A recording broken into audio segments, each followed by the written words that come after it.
Hey guys, what's going on? It's Matt Winning at WENNINGStrength.com. This is another edition of Winning Wednesday. I hope you guys are having a great week.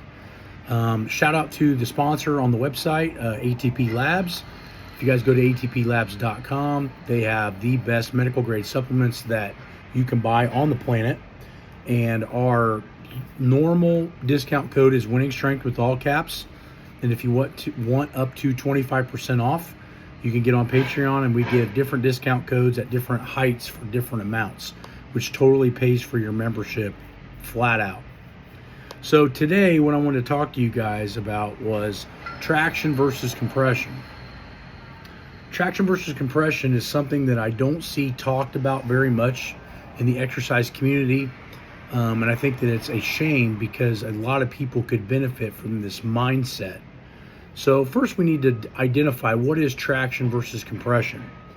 And to do that, we need to identify each one of those in a separate fashion.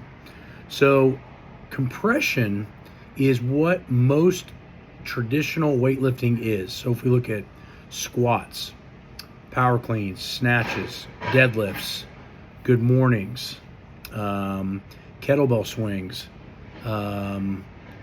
the list goes on and on. Most of your barbell lifts, especially in a standing vertical load, are going to be compressive based.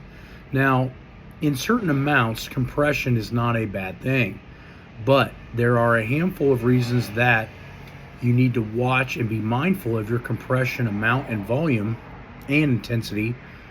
If one, you're over 40 and you're already creating some spinal mileage.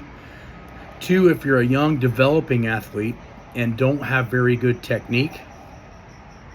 And three, if you have an underlying issue that you either know or don't know about. These are some major factors that most people don't take into account, especially general facilities like Lifetime Fitnesses or Anytime Fitnesses. You see very little traction-based exercises that are used in the place of traditional loading or compressive exercises. So let's take the squat, for example. Squatting is probably one of, if not the best exercise for you to do in the gym if you're looking to increase muscle mass, lose body fat, and actually change the shape and the composition of your body. The problem is that squatting, either doing it too much in a week, which would be more than twice, separated in a 72-hour cycle, or doing it too heavy too often can cause all kinds of issues that most people don't talk about, because by the time it creates the issue, that person has already been out of lifting for a number of years. So the problem that we see now with weightlifting in general is that most people, and I'm just making a general statement here, but it's going to be about right, most people are very into lifting between the ages of around 14, 15, up until the age of 22 to 24. Now, this is not an old age group category that is most commonly associated with thinking about mileage and anti-aging. The problem is most of the time when those guys from the ages of 15 or so to, let's say, 25, once they get around 40, you start to see the detriments of their training modalities and methods when they're far removed from the weightlifting. And what I have found as I've been in this field for the last 20 years is that I have seen that weightlifting is starting to progress into the ages of the 40s, 50s, 60s, and plus. Some of the reason is a couple of things. One, strength conditioning across the entire United States, used in, say, all different sports, wasn't really grasped onto until about 1990 to 93, meaning that in the 80s and the 70s, there were only a handful of strength conditioning professionals at schools that weren't training football and using weights to get better. So think about all the people that get introduced to weights now: swimming, soccer, volleyball. The list goes on and on and on.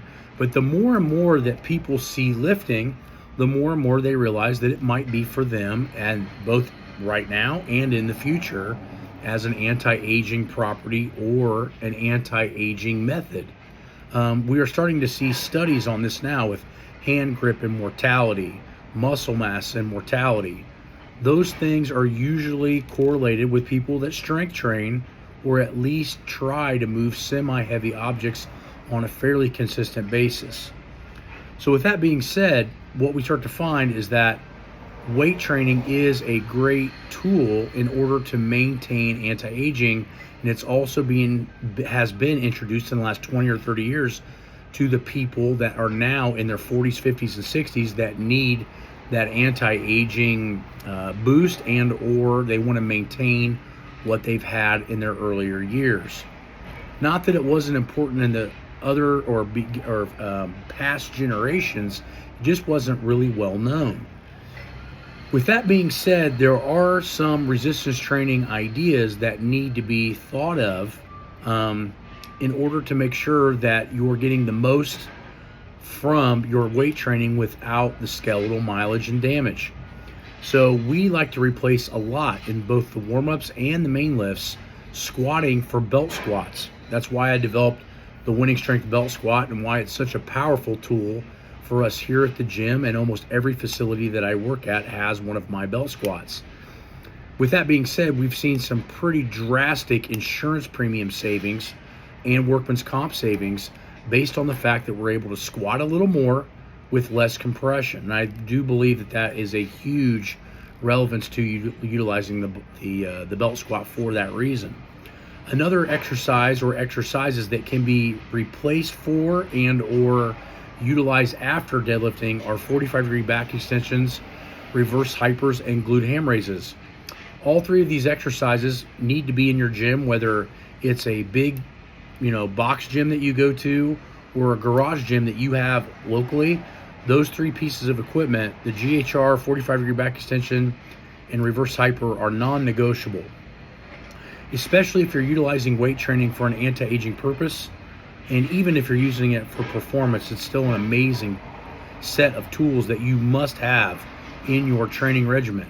And I'm saying this, I do not make reverse hypers, I do not make glute ham raises, I do make 45-degree back extensions. The belt squat is another one of those pieces that is a must-have if you're trying to be strong and reduce mileage. Now, why these are important is because they are non-compressive and they're almost or are traction-based movements. So if we look at a 45-degree back extension, for example, right, we're at an angle like this and our body is moving this way. It's never seeing full vertical loading, okay? The GHR is one of those other exercises that's mostly non-compressive or traction-based throughout its entire range of motion. And the reverse hyper is one of those ones that's utilizing most, if not all, of the posterior chain muscles in some way, shape, or form.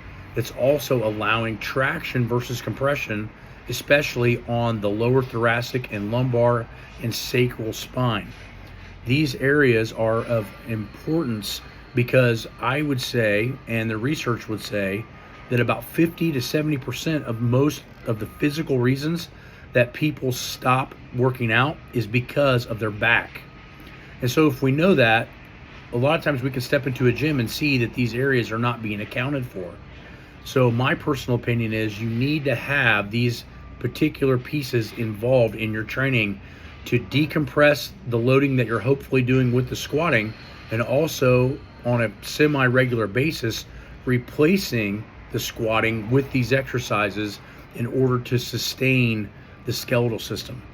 This is another thing that leads us into muscles, right? Like, you can have the biggest and strongest muscles, but if you're doing that in a way that's damaging the joints, once the joints are cooked, it doesn't matter how strong the muscles are. The muscles are only a slave to the joint. Once the joint has pain, discomfort, lack of mobility, etc., it's going to limit what the muscles can tolerate and what they can do on either a workout basis or a daily just living basis. So I hope this starts to get you guys to understand, and we've just broken down the squat today, on why you need to have this mindset to train.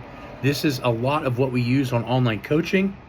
This is also a lot of what we use on our apps like Patreon and our apps like Train Heroic to help you guys filter through all of the garbage that's on the internet. Because I'm telling you right now, I'm the only one that I know of that talks about this and tries to help, but I'm also the only one that squatted over 700 pounds for the last 20 years with no injuries. You would think people would put 2 and 2 together, but in most cases that's not true. So I hope this video was informative for you guys. Please go visit winningstrength.com. Check out our manuals, check out our online coaching. Please go visit ATP Labs and use our discount code, and we will talk to you guys soon.